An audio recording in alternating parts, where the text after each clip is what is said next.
প্রত্যেক শনিবার না এই কাজটা আমি করি। আর এই কাজটা কবে থেকে করছি, কেন করেছি সেটা তোমাদেরকে এই ভিডিওতে বলবো। আর আজ অনেক দিন পরে না মনটা একটু শান্তি লাগবে। সেটাও কেন, সেটাও ভিডিওটার সঙ্গে থাকো, দেখতে থাকো, সবই বুঝতে পারবে। তো হ্যালো এভরিওয়ান, আমি আরতিস আরেকটা নতুন ব্লগে তোমাদের সবাইকে স্বাগত জানাচ্ছি। আজকে আমি সারাদিন কি করলাম কি না সবটাই থাকছে আজকের ব্লগে। তো চলো, স্নান করে চলে এলাম, এসেই এবারে একটু নিজে রেডি হয়ে নিলাম। আর আজকে শ্যাম্পু করলাম, এই কদিন শ্যাম্পুও করা হয়নি, অমাবস্যা ছিল বলে।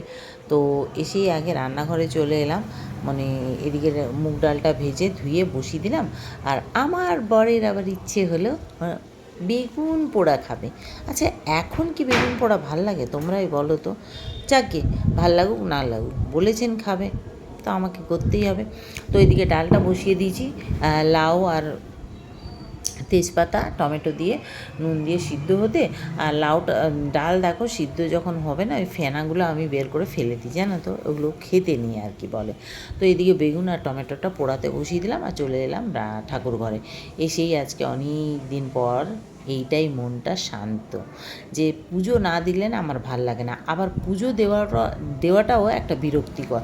সকালবেলা তাড়াহুড়োই স্নান করে পুজো দেওয়া, তারপর রান্নাঘরে যাওয়া, মানে সত্যি এটা একটা চাপের ব্যাপার হয়ে যায়। এই জন্য অনেকে বেলায় পুজো দেয়, কিন্তু আমি তো সেটা পারবো না, কেন বেলা অবধি না খেয়ে থাকতে হবে। আর আমি না খেয়ে পুজো দিই না, যারা খেয়ে দিয়ে পুজো দেয় তাদের কাছে কোনো ব্যাপারই না। তারা তো সকাল থেকে কাজকর্ম করছে, খাচ্ছে, তারপরে স্নান করে পুজো দেয়। তো যাকে আজকে মনটা সত্যি খুব শান্ত লাগলো। আর প্রত্যেক শনিবার আমি যে কাজটা করি, এ দেখো 4টে মানে জায়গায় এই কর্পূর রাখি। একটা হচ্ছে ঠাকুরের কাছে মেইন এন্ট্রেন্সে, রান্নাঘরে আর আলমারিতে। এটা রাখার ফলে কি হয় না, বাইরের নেগেটিভ এনার্জিগুলো ঘরে আসে না, আর ঘরের কোনো মানে ভালো জিনিস পজিটিভটা সেটা বাইরে যায় না। আর এটা করলে না ঘরের মঙ্গলও হয়, জানো তো, সেই জন্যে। আর মেইন এন্ট্রেন্সে দেওয়া এটাই, যখন তুমি বাইরে থেকে কোনো কাজ করে আসবে, ঘরের ভেতর ঢুকবে, তো সেই বাইরের নেগেটিভ এনার্জিটা বাইরেই থেকে যাবে, ঘরে আর তোমার ঢুকবে না। তো যাকগে, এদিকে এটা তো হলো, পুজো সারলাম। পুজো আজকে দিতে সব ঠাকুরদের মালা পরালাম, আম দিয়ে পুজো দিলাম, বজরংবলীকে কলা দিলাম। সত্যি খুব ভালো লাগলো আজকে, মানে এতদিন পরে পুজোটা দিলাম। তো এদিকে রান্নাঘরে চলে এলাম, ব্যাস ওদিকে ডালটাও আমার সিদ্ধ হয়ে গেছে, বেগুনটাও পোড়া হয়ে গেছে। আর করে নিলাম লাউয়ের চোকলা কাটলাম, আলু দিয়ে ওটা ভাজলাম, কাঁকরোল ভাজলাম। তো লাউয়ের চোকলাটা আমার তো খুব ভাল লাগে এই ভাজা খেতে। তোমাদের কাদের কাদের ভাল লাগে কমেন্ট করে জানিও। আর ওদিকে পোস্তটাও বসিয়ে দিলাম। পোস্ত কাটতে, লাউ কাটতে আর লাউয়ের চোখলা কাটতে সময় তো লাগে বলো। তো ব্যাস ওটাও বসিয়ে দিলাম, পাঁচফোড়ন আর শুকনো লঙ্কা দিয়ে। আর তারপরে এদিকে পোস্তটাও বেটে নিলাম।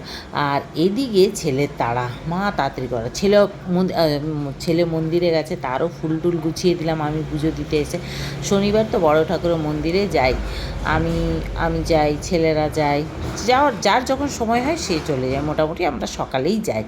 তো ছেলে পুজো দিতে গেল, আর ব্যাস ও চলে এলো, তাড়াতাড়ি দুধ দাও এরকম করছে। ওকে দুধ দিলাম। এবার বর মশাই, ওরও টিফিন খাওয়ার সময় হয়ে গেছে, তাকেও দুটো পাউরুটি সেঁকে দিলাম, একটু পায়েস টায়েস দিয়ে দিলাম।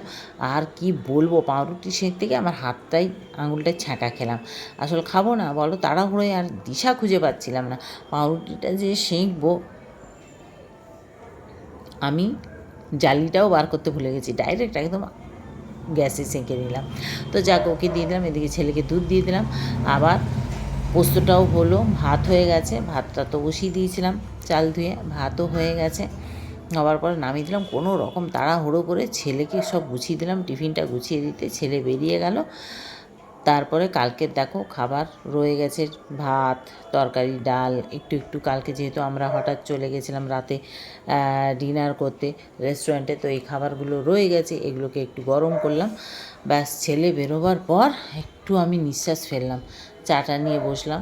বিস্কুটের কৌটোয় দেখি বিস্কুট শেষ হয়ে গেছে। বিস্কুট যখন শেষ হয়ে যায় না চা খাওয়ার সময়, আমার এটা আরও বিরক্তকর তখন বিস্কুটটা ঢালতে। তো যাকে বিস্কুটটা ঢেলে চাটা খেলাম, খেয়ে আবার তারপরে একটু বসলাম, বসে আবার তো রান্নাঘর পরিষ্কার করলাম। রান্নাঘরের কী অবস্থা দেখো, ছেলে মানে যখন বেরোয় তখন আমি তাড়াহুড়োই দিশা খুঁজে পাই না কোনটা কী করব না করব। তো যাকে করতে তো হবেই। তারপরে কিছু সবজি এনেছিল, সেগুলোকে ধুয়ে রাখলাম। আর ব্যাস আর কি, এই গ্যাস ট্যাস মুছলাম, রান্নাঘরে তো এই অবস্থা, বাসন মাজলাম। তারপরে দুধটা বসালাম, দুধ দিতে এসছে দাদা, এই দুধটা নিয়ে দুধটা একেবারে ইন্ডাকশানে বসিয়ে দিলাম। ব্যাস তারপর আবার সবজিগুলোকে গুছিয়ে রাখলাম। টুকটাক কাজ আরও সারাদিনে অনেক থাকে, সেগুলোকে করলাম। সব কিছু তো আর ভিডিওতে শেয়ার করা যায় না। তো কিন্তু কি এই টাইমটা না আমার কাছে একটা মানে যুদ্ধের টাইম। সকালবেলা মানে এই স্নান পুজো করে এসে রান্নাঘরে ঢোকা যুদ্ধের টাইম। তো যাক, তার আগে ভাগ্যিস ভালো হয়েছে, ডালটা বসিয়ে দিয়েছিলাম, বেগুন পোড়াটা বসিয়ে দিয়েছিলাম। তারপরে দেখো একা কোটা বাটা এগুলোও তো সময় লাগে। তা যাক, দুপুরে কাজ সেরে তখন বেজে গেছে 2টো 2:30। তারপরে খেতে বসলাম।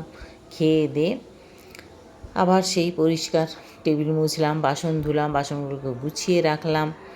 তারপরে একটু মানে নিজে ফ্রেশ হলাম। মানে এত বিরক্ত লাগছিল, গরম লাগছিল যে কি বলবো। তারপরে নিজে একটু ফ্রেশ হলাম। তারপরে ভাবলাম না, একটু আইসক্রিম খাই। আমি তো বানাই কিন্তু খাই না। তো যাকে এই আইসক্রিমটা দেখতে পাচ্ছ কতটা ফাঁকা হয়ে গেছে, মানে এরা যে যখন পেরেছে বের করে করে খেয়েছে। আর আমার ছেলেদের অভ্যেস রাত্রেবেলা উঠে উঠে ওরা খায়, জানো তো, আইসক্রিমটা। তো যাকে আমিও খেলাম, বেশ ভালোই লাগলো আমার। যাক, আজকের ব্লগটা তোমাদের কেমন লাগলো অবশ্যই কমেন্ট করে জানিও। ভালো লাগলে লাইক শেয়ার করো, আমার পেজটাকে ফলো করে দিও।